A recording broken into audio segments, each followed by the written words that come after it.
Hello friends, नमस्कार सभी को। मैं Narendra, public health nursing officer, Delhi सरकार में कार्यरत, स्वागत करता हूं सीएनए नर्सिंग एकेडमी के ऑनलाइन प्लेटफॉर्म पर।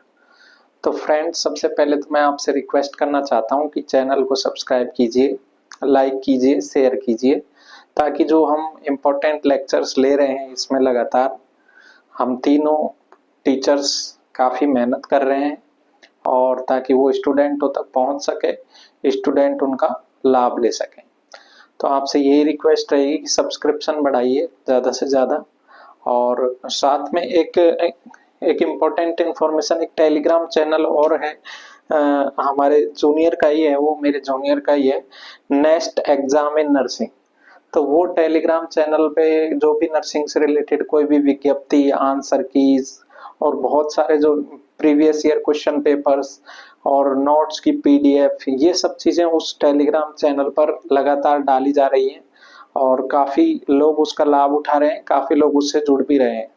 तो आपसे भी रिक्वेस्ट रहेगी कि ये चैनल, टेलीग्राम चैनल में कमेंट बॉक्स में लिंक भी डाल दूंगा और आप भी सर्च कर सकते हैं टेलीग्राम पे नेक्स्ट एग्जाम इन नर्सिंग, तो उसको भी ज्वाइन कीजिए। अब हम आगे बढ़ते हैं। जो हमारी कैंसर की सीरीज चल रही थी उसमें जो देखो बेसिक जो कैंसर, उसका treatment, radiation therapy, chemotherapy, surgery, warning sign, ये सब चीजें हो चुकी हैं। अब हम आगे आ रहे हैं कि पर्टिकुलर कैंसर, जैसे अलग अलग ऑर्गन्स में कौन कौन से कैंसर होते हैं, उन पे क्या ध्यान रखना होता है। एज पर सॉन्डर्स हम चल रहे हैं और सॉन्डर्स में भी मैं आपको ये बात बता देना चाहता हूँ कि सॉन्डर्स में भी बहुत सारी चीजें हैं जिनसे क्वेश्चन नहीं बनता है। मैंने सिर्फ यहाँ पे उन्हीं चीजों को लिखता हूँ जिनसे डायरेक्ट क्वेश्चन पूछे जाते हैं और वेरी वेरी इंपॉर्टेंट। यदि शॉर्ट नोट्स बनाने हैं आपको, तो इनसे एक स्लाइड से आप वो पूरा टॉपिक एक हाफ पन्ने पर कवर कर सकते हैं। क्योंकि जितना मेरा एक्सपीरियंस है, जितना मुझे नॉलेज है, जो 4-5 एग्जाम मैंने क्वालिफाई किए हैं, उनके बेस पर मैं ये बताता हूँ कि ये इम्पोर्टेंट चीज कर लेंगे तो आपका काम इनसे चल जाएगा।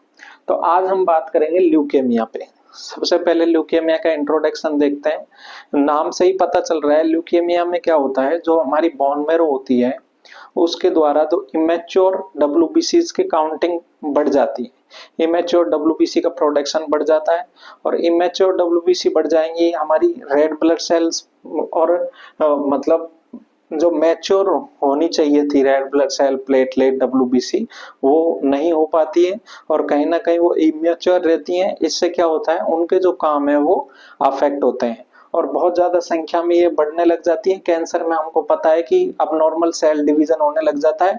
तो ये कौन सी सेल का डिवीजन हो रहा है? ब्लड सेल्स का।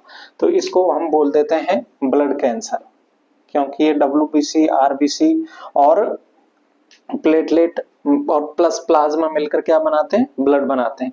तो इनकी ओवर प्रोटेक्शन होने लग जाता है लिम्फोसाइट्स का और ये इमेच्योर स्टेज में बॉडी में बढ़ने लग जाती हैं और मैच्योर स्टेज वाली जो अपना काम कर रही है अच्छी तरह, वो कहीं ना कहीं कम होती है और जिससे हमारी बॉडी के फंक्शन डिस्टर्ब होते हैं।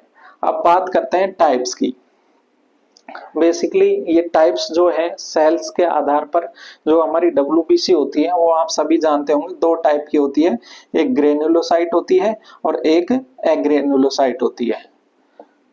जो ग्रेन्युलोसाइट होती है वो जैसे लिम्फोसाइट और मोनोसाइट होता है और जो एग्रेन्युलोसाइट होती है वो बेसोफिल, इओसिनोफिल और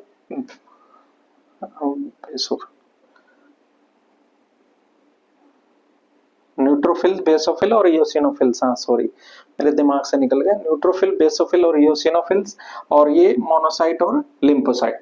तो इस तरीके से यदि लिम्फोसाइट का अबनॉर्मल सेल डिवीजन हो रहा है तो उसे बोलते हैं लिम्फोइड, लिम्फोइड ल्यूकेमिया।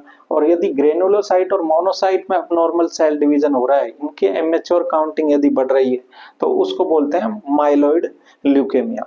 अब ये तो सेल के टाइप के आधार पर। अब इनकी एक्यूट और क्रॉनिक स्टेज के आधार पर कौन कौन से ल्यूकेमिया होते हैं। एक्यूट हम सब जानते हैं, उसका जिस भी चीज को सडन ऑनसेट होता है, कोई भी चीज यदि तुरंत हो रही है तो उसको हम बोलते हैं एक्यूट। और यदि क्रॉनिक, बहुत लंबे समय में धीरे धीरे कोई डिजीज प्रोग्रेस कर रही है, तो उसको हम बोलते हैं क्रॉनिक। तो एक्यूट लिम्फोइड ल्यूकेमिया ठीक है, इसको ACL भी बोलते हैं, एक्यूट लिम्फोइड ल्यूकेमिया, ALL और ACL। तो ये जो होता है एक्यूट लिम्फोइड ल्यूकेमिया, ये जनरली होता है छोटे बच्चों में यंगर देन 15 इयर्स में। और जो क्रॉनिक लिम्फोइड ल्यूकेमिया होता है CLL, वो होता है आफ्टर 15 इयर्स में। ध्यान रखें, इसमें लिम्फोसाइट का अब नॉर्मल काउंटिंग बढ़ती है और इसमें ग्रेनुलोसाइट और मोनोसाइट की अब नॉर्मल काउंटिंग बढ़ती है। इसको भी इसी तरह से एक्यूट माइलोइड ल्यूकेमिया, AML बोलते हैं इसको शॉर्ट में, और इसको CML बोलते हैं शॉर्ट में, क्रॉनिक माइलोइड ल्यूकेमिया। जो एक्यूट होता है वो इसमें भी 15 टू 39 ईयर, इसमें बिलो 15 ईयर्स। और क्रॉनिक जो होता है इसमें, जो क्रॉनिक माइलोइड ल्यूकेमिया होता है CML, उसमें एक सिंड्रोम जिम्मेदार होता है। उसमें क्या होता है कि जो हमारी क्रोमोसोम होते हैं 9 और 12 नंबर के, उनकी ट्रांसलोकेशन में प्रॉब्लम आती है और वो एक टायरिनेज एंजाइम बहुत ज्यादा बनने लग जाता है, और जिससे वो क्या करता है, वो एंजाइम एक तरीके से WBC काउंटिंग को बढ़ाता है और उससे धीरे धीरे क्या बन जाता है, ल्यूकेमिया बन जाता है और वो ब्लड कैंसर का कारण बनता है। तो ये हमारे टाइप हो गए, दो टाइप, लिम्फोइड और माइलोइड। लिम्फोइड में भी एक्यूट और क्रोनिक, और माइलोइड में भी एक्यूट और क्रोनिक।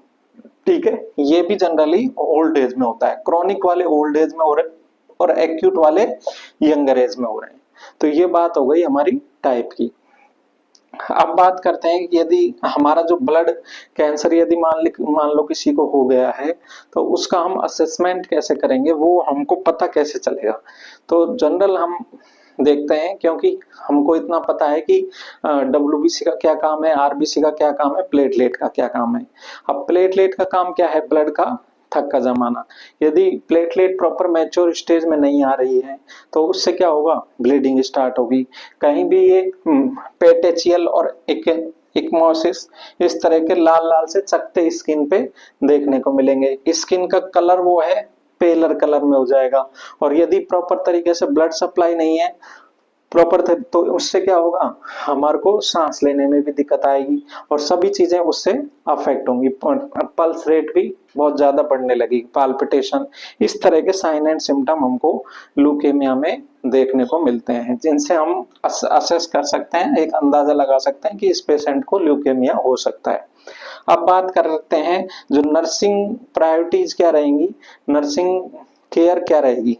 तो WBC इसमें बन नहीं रही। WBC का काम क्या है, इन्फेक्शन से लड़ाई करना, हमारी इम्यूनिटी को स्ट्रॉन्ग करना। तो यदि इन्फेक्शन WBC नहीं है, इमेच्योर स्टेज में है, तो क्या होगा, इन्फेक्शन के चांसेस रहेंगे। तो ये हम जनरली देखो, बहुत सारी चीजें सॉन्डर्स में लिखी हुई है, जनरल चीजें, कि पेशेंट को आइसोलेशन रूम में रखा जाएगा, पेशेंट के विजिटर्स कम से कम रखे जाएंगे, और जो केयर करने वाले हैं वो भी कम से कम जाएंगे। लेकिन उनसे एग्जाम में क्वेश्चन नहीं आता। एग्जाम में क्वेश्चन आता है इन चीजों से, ये बहुत ही, जैसे ये high efficiency particulate air flow system, इसमें डायरेक्ट क्वेश्चन पूछेगा कि इसमें से क्या चीज हमको करनी चाहिए। तो एक इसको, या फिर लेमिनार एयर फ्लो सिस्टम, आइए इसको देखते हैं ये क्या होता है। इसमें क्या करते हैं कि हवा का जो प्रवाह है वो एक दिशा में रखते हैं, ठीक है, और उसको एक पर्टिकुलर फिल्टर से हवा को गुजारा जाता है, ताकि जो भी धूल के कण हैं, कोई बैक्टीरिया, माइक्रोब्स हैं, उनको उस हवा से हटा दिया जाए और बिल्कुल प्योर एयर उस रूम में जाए। तो क्योंकि इसमें इन्फेक्शन के चांसेस रहते हैं क्लाइंट में, तो इस तरह का यदि एयर फ्लो सिस्टम हम लगा पाए, जैसे कि ओटीज में होता है, लैब्स में होता है, इन जगह ये सिस्टम लगा हुआ होता है, तो यदि इस तरह का सिस्टम है तो उसको इन्फेक्शन के चांसेस कम रहेंगे। दूसरी चीज, कोई भी फ्रेश फ्रूट है या कोई फ्लावर्स है, उनको हम पेशेंट के पास नहीं लेके जाएंगे, क्योंकि उनमें जनरली माइक्रोब्स होते हैं, तो उसको उसके रूम्स में नहीं रखेंगे। और इन्फेक्शन क्या होता है, ये मेजर कॉज ऑफ डेथ होता है ल्यूकेमिया के पेशेंट में, क्योंकि WBC नहीं है, WBC नहीं है तो इम्यूनिटी नहीं है, इम्यूनिटी नहीं होगी तो क्या होगा, इन्फेक्शन के चांसेस रहेंगे, और इन्फेक्शन के चांसेस रहेंगे तो फिर पेशेंट के डेथ के चांसेस रहेंगे। एड्स भी क्या करता है, हमारी इम्यूनिटी को डाउन करता है, तो उसमें भी अलग अलग तरह के इन्फेक्शन होने के चांसेस रहते हैं। और एक चीज का इसका ध्यान रखेंगे कि कोई भी लाइव वायरस वैक्सीनेशन या इम्यूनाइजेशन पेशेंट या फिर उसके फैमिली मेंबर्स ना ले, क्योंकि पेशेंट की WBC काउंट बिल्कुल, इम्यूनिटी बिल्कुल खत्म है। तो उस कंडीशन में पेशेंट को चांसेस रह सकते हैं कि वो भी उस वायरस की चपेट में आ जाए। ठीक है, तो ये चीजें इन्फेक्शन को क्योर करने के लिए, ज्यादा चीजें इसमें नहीं पढ़नी है। माउथ केयर एक है कि माउथ केयर उसकी कैसे करेंगे। माउथ केयर में भी बहुत सारी चीजें लिखी हुई हैं कि खाना खाने के बाद सॉफ्ट टूथ ब्रश का यूज करना चाहिए, 12 घंटे में उसके माउथ को देखना चाहिए, ये सब चीजें लिखी हुई है। लेकिन एक इंपॉर्टेंट चीज उसमें यह है कि अवॉइड यूज ऑफ एल्कोहल और ग्लिसरीन बेस।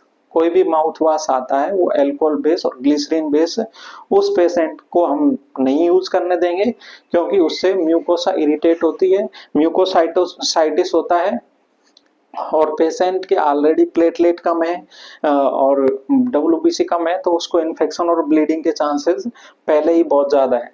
तो इस कंडीशन में हम यही ध्यान रखेंगे, यही इंपॉर्टेंट पॉइंट है माउथ केयर में।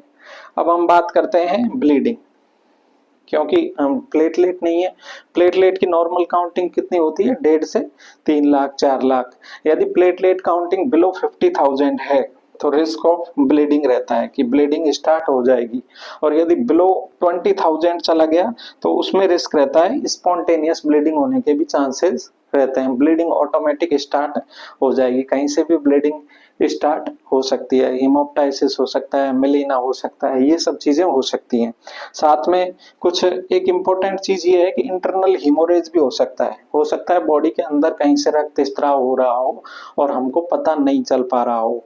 तो उसके जो हम एक कुछ डायरेक्ट क्वेश्चन आ सकता है कि यदि पेशेंट ल्यूकेमिया का पेशेंट है और उसको इंटरनल हिमोरेज हुआ है तो आप कैसे पता करेंगे, कौन से साइन एंड सिम्टम के आधार पर ये कहेंगे कि इसको इंटरनल हिमोरेज हो सकता है। तो इसमें ये है कि उसको पेन फील होगा, रैपिड और वीक पल्स आएंगे, उसकी अब्डोमिनल गर्थ होगा और उसकी मेंटल स्टेटस में भी चेंजेस आ सकते हैं।